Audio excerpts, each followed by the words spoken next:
animal food source in animal source foods in Africa. You remember earlier on I was saying that Africa is a net importer of animal protein or animal food.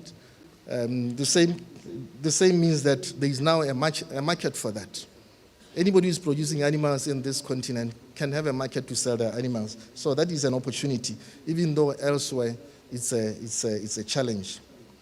Especially given that the population of Africa is estimated to grow at 2.5% annually in the next few years. So there's a lot of population growth and mouth to feed, and therefore livestock production should be able to play an important part. The other thing is the inherent knowledge and participation in the livestock production by our communities.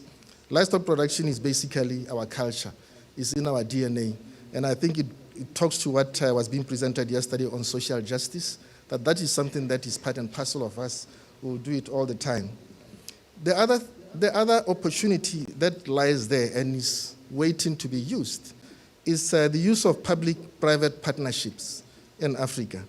I think still a lot of animal disease control in Africa are done by government. But the private sector is also there. You know, maybe a long time ago the private sector was not that developed, but now the private sector is there waiting to help. But so many times we are being informed as we go around the continent that governments, veterinary services, animal production, they just do these things all by themselves, while the private sector has been shut out. So we are saying that we promote the public-private partnership to tackle animal disease problems. So when you have an outbreak of disease, don't just think of the government, also engage the stakeholders, the farmers, the industry players, and some of them will even contribute some money and some thoughts to how this can be controlled. And finally is the existence of development partners or donors with mandates in livestock. I mean, the likes of FAO, ILRI, ourselves, World Bank, the organizations, the big international partner organizations which have interest in livestock that can also be engaged, and an opportunity that sometimes you think we are not tapping on it enough.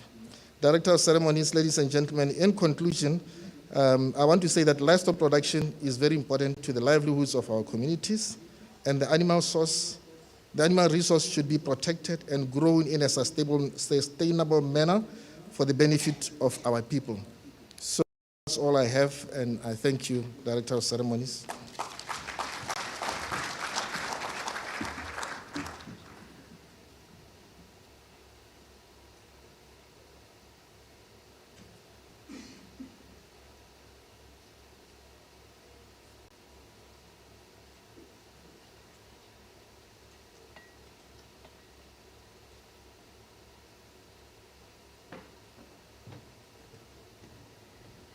Thank you so much for that presentation. I know for me, it gave me a lot to think about, and hopefully for all the rest of you, a lot to think about there. So we're going to move on. Unfortunately, our second speaker, Alexander Toto, had some flight delays and will not be able to join us. I think the organizers are trying to see if we can do a virtual session, but we're going to move on to our third speaker, Professor Armanda Bastos, talking about the One Health concept from the African perspective.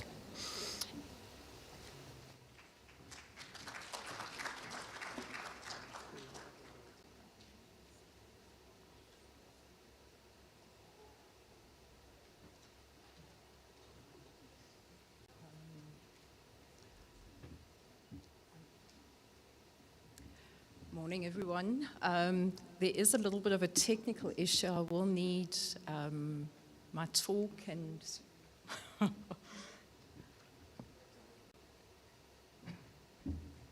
yes, just to move the slides on. Do you have the?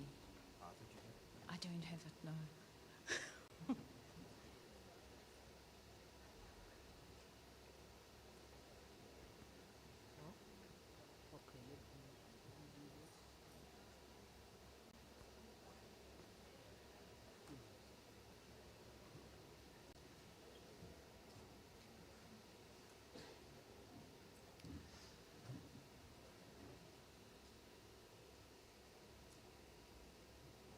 Excellent.